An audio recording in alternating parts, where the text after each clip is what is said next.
Hey guys, what's up? It's me, Thomas. Tonight we're back here with Nostalgia Critic, and tonight, well, we'll be ready to stare death in the face and ready for an adventure, because we got Puss in Boots, The Last Wish. So, I think, as of now, this is actually a recent one, and surprise hit, considering, like, you know, I think the last time Puss in Boots had his own movie, things didn't do so well, but, like I said, people actually like this one. I think it's just the art style, the representation. You'll see what I mean in a minute. So, without any further ado, how about we just hop in and get to see how Puss in Boots does with his last wish. So be sure to like, subscribe for more. Hope you enjoy. Let's go. This episode brought to you by Honey. Honey. An easy way to save when shopping on your iPhone or computer. Oh, he's got a new intro. Oh, see? Funny characters. I like how they're like different characters. You gotta unlock Chaplin.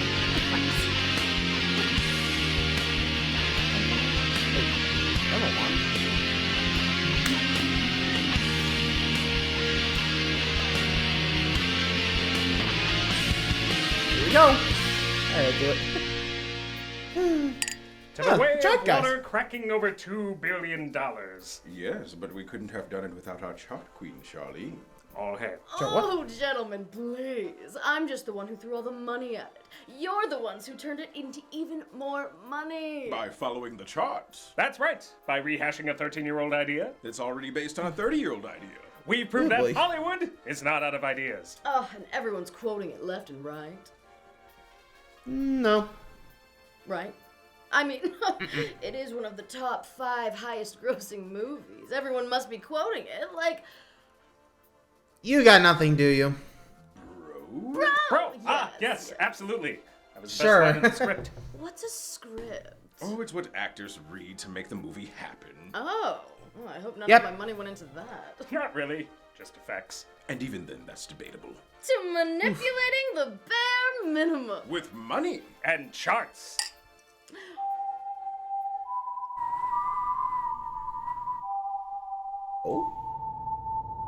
Oh. I'm sorry, who are you?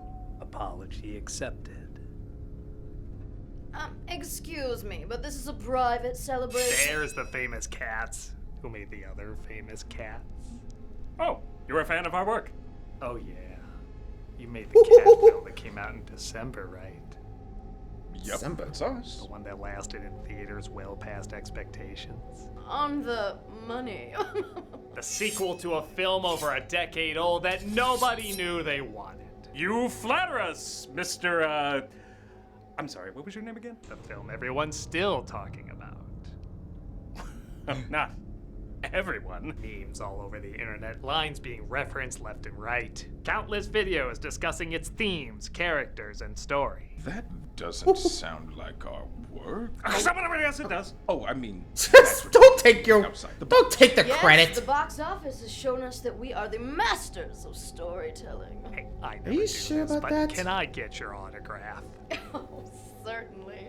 Do you have a pen or something, person who used to be standing right in front of me?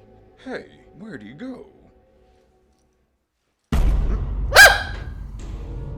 Sign right here. Oh, you accidentally brought the wrong one. You meant this.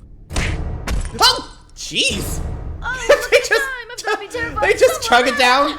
We too have a 5 o'clock pan shitting. Ominous. Go, go, go. We gotta get out. Come on. Too late. You're not living up to the hype. Pick it up. Now sign. Pick it up. It up. Who are you? Oh, I'm exactly what you think I am. Not metaphorically or rhetorically or poetically or theoretically or any other fancy way. I am Death. just really excited for you to watch this. Eh? Here we go. Hold it. For some reason, when this movie came out, everybody was comparing it to the show Velma. I mean, same don't art really style, know fair why enough.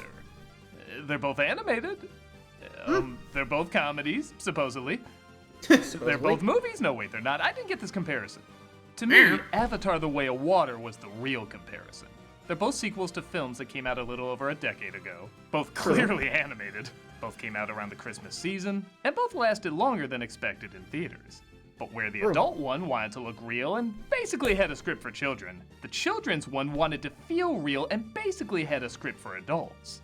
If you told me one of these scripts took 10 years to write, going off of the previous film's ideas and expanding them while also evolving the characters with satisfying arcs, I wouldn't have guessed it's this expensive Save the Whales bumper sticker. That's why nobody's talking about Avatar 2 outside of the technology in the box office, yet people are still talking about Puss in Boots 2 for its imagination and storytelling. The things you're supposed to talk about when you see a good movie. It wasn't even a sequel people demanded to exist. I think I speak for most when I say the first Puss in Boots was passable. Ouch. Clearly he was a breakout character from the Shrek movies, but nobody was really clamoring mostly to see the film again. With the sequel, though, people were still seeing it on the big screen, even after it came out on streaming and Blu-ray. And that's pretty damn impressive. So, what is it that won over so many people, still resulting in fan art, gifs, millions of hits on videos, and the Megan dance? Calling the police. Let's take a closer look to find out. Shall we? Unless we want to talk about the hidden layers of that other cat movie. No, we got it. No, we're good. Stay here. Oh, I just want to see my family again. We'll see. Thank you, This is Puss in Boots: The Last Wish. Last Wish. And I'll be real, I didn't really see it because, well, I heard about the first one was, and I really haven't found the time to actually check it out. But, well, I mean, I'm glad it managed to make a redemption arc for, good old Puss, so gotta give him credit, right? And like I said, probably after this I'll find some time to do it on my own, but anywho, so without any further ado, let's see how Puss in Boots does for his redemption journey in The Last Wish. The film opens with the only song in the movie, so thankfully it's pretty catchy. Who is your favorite fearless hero? Puss is played again by Antonio Banderas, who has taken over the corrupt governor's house and is throwing a fiesta. And I knew this movie was at least going to be funny by two opening jokes. What? One being when a father lets his son's face get stepped on by Puss's boots. Stepped on my face! And we will never wash it again. And the other being when the governor returns home, resulting in this line. Welcome, mi casa es su casa. No, su casa es mi casa. That is so clever I want to stalk it online so I can obsess over how much better it is than me. Let me guys, toss him out. Woohoo! I'll admit, at first I thought this intro was great, but a little pointless. Like all I wanted to do was show off a cool action sequence. A friggin' giant shows up out of nowhere and never returns. But watching it again, it does show how reckless Puss is with his life. He's helping others, which is great, but he's also clearly addicted to the thrill and the attention. You can see why Death would be so pissed watching him be so careless with what he has. Which, by the way... There he is. Hi! Damn it, this movie's good! I guess I should also address the animation up front, as it's very different from the other Puss in Boots and Shrek movies. The designs are pretty similar, but the textures have more of a painted look and it constantly skips frames, meaning there's fewer motion blurs or smearing as it's sometimes called in animation, and often joked about in memes. Hi. I've seen people split on this, and honestly, I didn't know if I'd be into it, but I grew to love it real fast. It's not that for bad, I'll two be honest. reasons. One, it looks more like a fairy tale illustration. Shrek wanted to do more of a trollish satire of fairy tale, so the more real but also kind of ugly textures made sense for the style. This wants to be an adventurous action film, like a mix between anime and a spaghetti western that just happens to take place in a fairy tale. So I feel like it blends these styles perfectly. Two, I've discovered I remember the motion more with fewer frames. It's been proven you can get across more visual information in animation than live action, which makes sense. It is reality reduced down to fewer but more vibrant colors and lines. This movie knows this, why and feature was therefore pretty throws popular. a lot at you very quickly. It's like an adrenaline rush. The skipped frames help you remember the imagery more than if they added more realistic blurs. Try it. Let's compare Puss in Boots fighting in Shrek 2 in slow motion. Woohoo! Compared to Puss in Boots here in slow motion. Oh!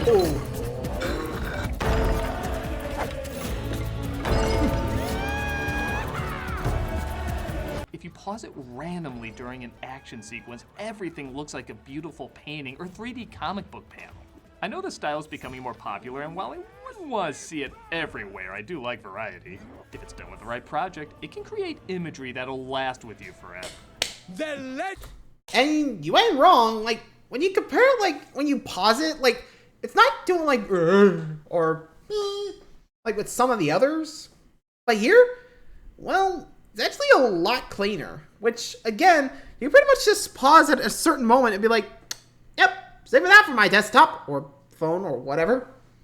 Definitely a minute. You gotta love it. And I guess with the slower frame rate, you get more, like, a chance to actually take in the action, you know? Like, whew. I mean, there is such a thing as too fast. And again, I'm not an art director, but that's how I feel. Anyway, moving along. Legend will never die. Yeah, about that.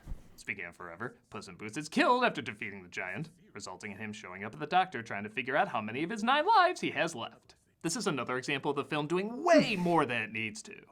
Go ahead. All these jokes are pretty funny, showing the 1, various ways he died. But not only are there 6, hidden jokes like Puss not only wins 2. against the dogs playing poker painting, but also wins with 5 aces and another one hidden in his hat. But look at these Gonna title try. cards. All they 5. need to do is show a number, but they include a creative drawing tied 4. to his death.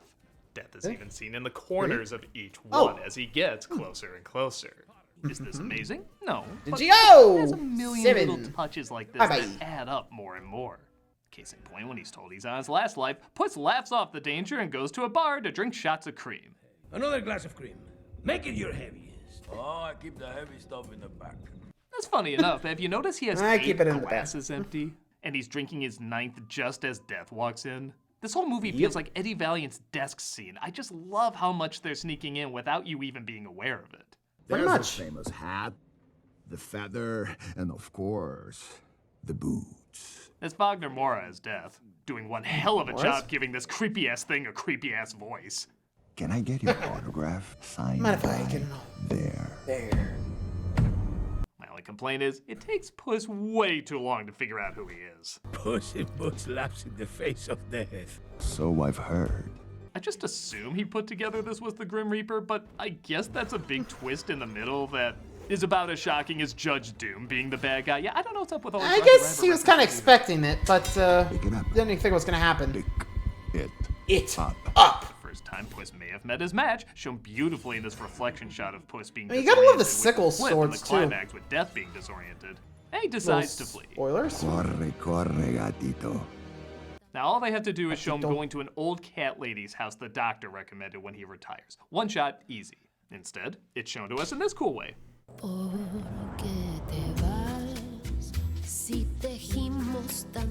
Damn it, you're Puss in Boots too! Nobody's expecting you to try! I guess they want a redemption. Clothes like I and said. sword, and I love the way he does so like a real cat. Not just because it looks hilarious, but you could argue it's him getting ready for his life as a domesticated animal. As we get some really Makes funny sense. scenes with Divine Joy Randolph as the weird cat lady. This is my home. Do you expect anything less? Your home too. Your forever home. And we're shown the equivalent of a retirement home for cats he ultimately surrenders to. You're a talking cat?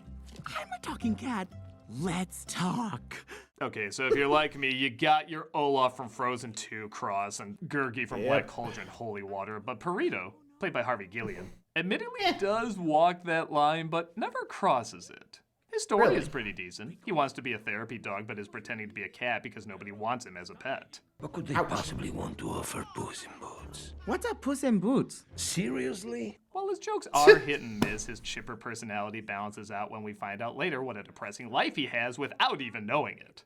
We'll get to that a little later, but I don't think I say this often. I'm pretty sure this comic relief wouldn't have worked if they didn't have the dramatic moments.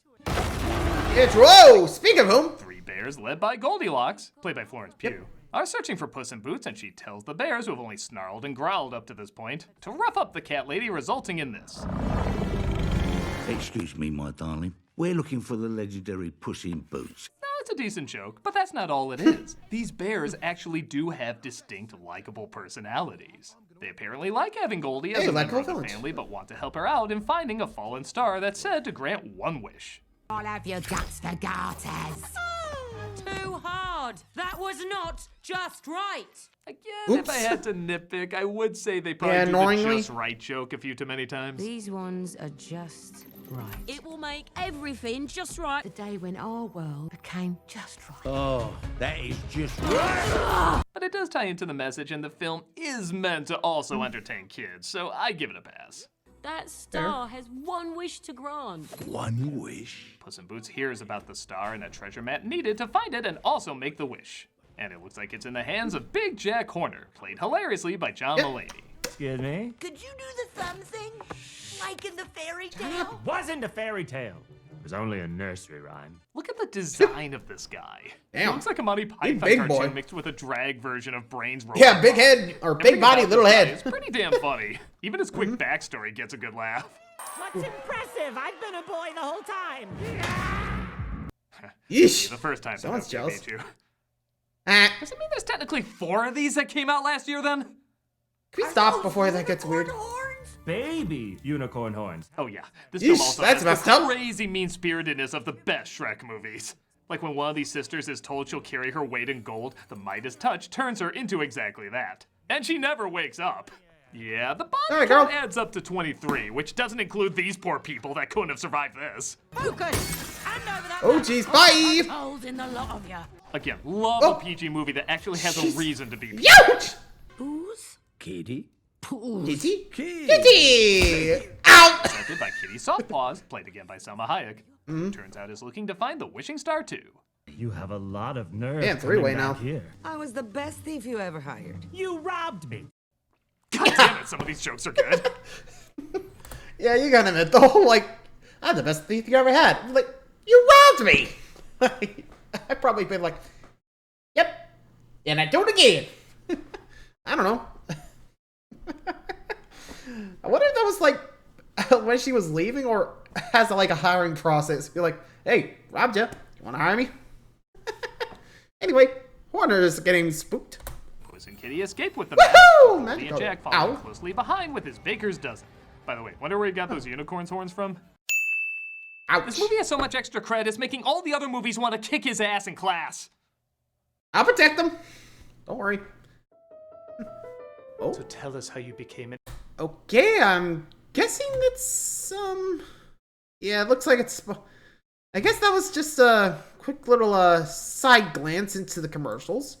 Gotta say, tricky. No, I guess streamline it. What are you gonna do? Anyway, so skip past the honey thing, and I think, no, or something else, I don't know. Anyway, back to the hunt for the lost star. So the map seems to change depending on whoever holds it, and again, all they have to do is show everyone heading to the dark forest where the star is said to be. But they show it like this. Damn, they go on autistic valleys.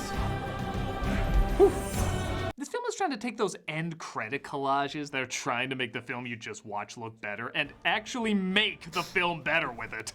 Thank you. At least it keeps style. Whoa! A portal to get to the dark forest, but just like the map, the forest seems to change depending on whoever's holding it, reflecting their emotional stability or instability. Why does he get the good ones? Wander the fields of quick and easy solutions and arrive at the star. How every kid thinks being a YouTuber works. Like Fair. I mentioned, sometimes the messages can be a little hammered in. Don't rush through it. Take your time and really appreciate what's right in front of you. Hi, Robbie Downey Jr. Tie this into him wanting to be a Little therapy dog heavy-handed, and calm people but down. makes sense. But B, it gets to the harsh stuff fast. What? Perito says he doesn't want to make a wish because he's so happy with his friends and family. Where are they, you might ask? Well, they're playing a very holy shit version of hide and go seek. They put me in a sock with a rock in it and then throw me in a river. Oh, Whoa, dear God. Yeah, poor I think innocent Kitty's soul. reaction there sums it up. My jaw was on think the I'm doing the floor same when thing. I saw this. I God. couldn't believe this film was going that dark. I feel like a It's only lesser me. flick would have him eventually figure out what was going on, but I like that he No. never does. You can either save that for a sequel or, honestly, never address it. Because he always manages could be to look or. on the bright side, and whether it's through cleverness or idiocy, it helps things to work for him, even when things don't work for him. They balance it out pretty well. Excalibur! Yeah, I couldn't get this rock off of it, but still pretty cool, right? Meanwhile, Jack searches for weapons to take on the threats of the forest, leading to the discovery of his conscience, which, as you'd imagine, is very tiny. I don't cast spells. Well, what do you do? Well, I judge you. His Jimmy Stewart voice is I similar judge to you. Animaniacs having Kirk Douglas as Michelangelo. Oh yeah, I remember that. Why, but by God, it's funny. True. It just gets funnier and funnier when he watches Jack accidentally kill half his staff trying to get the map from Puss. You're not gonna shoot a puppy, are you, Jack? Yeah, in the face. Why? Oh! So that's Yikes! what they do. Oh, how non-grotesquely So that's what they do. grotesque. Yeah, no kidding. Appearing to Puss PG in a lot of cool protest. skull imagery, resulting in Goldie getting the map and Puss having a panic attack. I doubt I'm alone on this. I think this is Perito's best scene. Aw.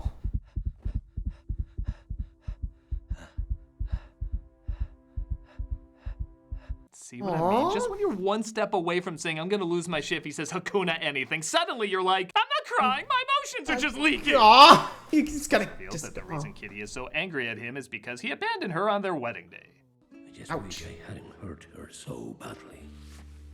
I regret that day. An action like this would be pretty tough to forgive for a main character, but they really do make us identify with his thrill addiction and his fear of giving it all up. It also helps that Kitty didn't show up either. I knew I could never compete with your one true love. Who? Yourself. You don't seem like that guy anymore. So I'm not gonna pretend this is like a great romance or anything, but the two do have a believable connection. Makes And sense. I don't think they're trying to sell them as the best couple, as opposed to the only people who really understand what the other's going through. On that You know, note, Batman, and the Bears Catwoman discover kind of deal. nostalgic pines. Yeah, people don't know I was bred there. They see a perfect recreation of their old home. The day a little orphan girl broke into our cabin and stole our hearts. Though she says she's looking for her family, her book of fairy tales suggests she already has it. No, literally, the first letter of the left side of the book spells out, you already have it. Followed by, and they lived happily ever after. Aw, that's sweet. Edward Norton Dave Bautista drink shit right there. Jack up. I mean, you gotta be real. Gotta love it. So, yeah, I think the only true villain here, Jack Horner. Like, seriously. 2 is jealous because of Pinocchio's success taken away from his... that. And, yeah, you can see what's going on here, right? He's just jealous of all the other famous fairy tale characters because he only got the nursery rhyme. Hey, come on. You know what's up. Or Jack. Anyway. On the other hand, says his wish is to have all the magic in the world to take it over, leading to this meme that also kind of took over the world. That was horrible. You're horrible. Oh, what took you so long, idiot? What took you so long, idiot? This meme is the funniest, so I'll just pick the weirdest. You're horrible. What took you so long? Oh, God! Right? Pretty thanks? goddamn odd. Yeah, no kidding. Cats get the map back, but it's snatched away halfway through transforming, giving way to yet another creative action sequence. Whoa! Goodbye! Yeah, whenever people I'm just seeing that, like, what the fuck? you're watching something where this can happen. You can't see something like this in live action, or if you can, you have to use CG animation. But whatever, it's all just to babysit your kids. Yeah, screw it. If those are the only options, I'm not gonna choose to be a boring, miserable adult. I'm gonna choose to be a happy, interesting kid. Yeah. Definitely knew how to keep an eye get out. the map, but the bears get Perito, just as Puss gets caught in a cave having an existential crisis with his past lives. The proper party now that all 9 of us are here. Yeah! You know what? I love you guys! I kind of feel like he's talking with his younger years, like these are his carefree college Yeah, no days. kidding. Like I can totally see them recreating Jackass while on Pineapple Express catnip. You will always Hi, Books and Books! Welcome to Jackass! Oh, hi, Death. His carefree days are behind him, though, as the end is near. And because he never valued what he had, he's gonna take his last life early.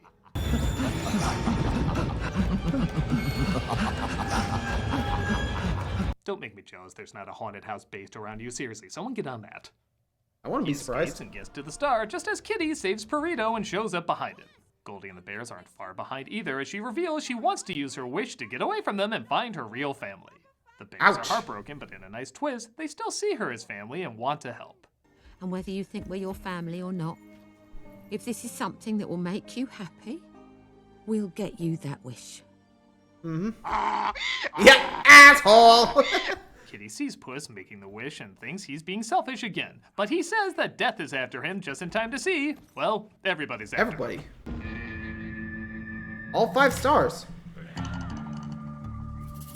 This is clearly a send-up to the good, the bad, and the ugly, which the film takes a lot of inspiration from. And Also, on top why of is she wearing the another mask? great action sequence, Goldie gives up her wish to save her true family.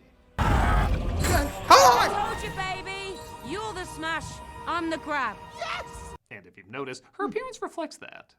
Her clean, multicolored look becomes more muddy and brown the more she realizes she should probably stay with the bears, thus looking more like them. This movie might be too good. It needs a MODOK or something. Put MODOK in there. Please don't. Perito says he doesn't need a wish, as one life is more than enough for him, which death comes to put to the test for Puss. This time he doesn't run away, though, as he finally has something of value worth fighting for.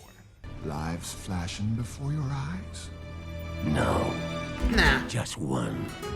The one where I got it on with Kitty Catswell. Who? I'm not topping that! The fight is about as beautifully laid out as you can imagine, but Death gets fed up when he sees he no longer runs away, but also doesn't think he's invincible either. I came here for an arrogant little legend who thought he was immortal. But I don't see him anymore. But that could be because I'm colorblind. Everything looks red to me. What color are you? I'm looking for an orange cat. Are you orange? That does sound Corner like comes Death. back, though, after turning himself bigger, and at first I didn't like that everybody else had an arc aside from him. Like, everyone can find the way except for this one a-hole, I guess. But firstly, you could argue there just aren't enough remaining years for him to convert. Like, maybe someone could change, they would just need several lifetimes to do it. But second, I kind of miss animated villains. They're just straight up evil. Yeah, I like straight up for my evil. baddies, but since we already have antagonists, Yeah, we already had that covered. And it's been so long. Oh, yeah, since I we've know. had an What took you animated so villain long? Who's not a surprise or misunderstood. He's just plain mean. I've opened up to him more. Yeah, no you go kidding. to hell, Jack Horner. You go to hell and you die. Consider this my resignation, mister.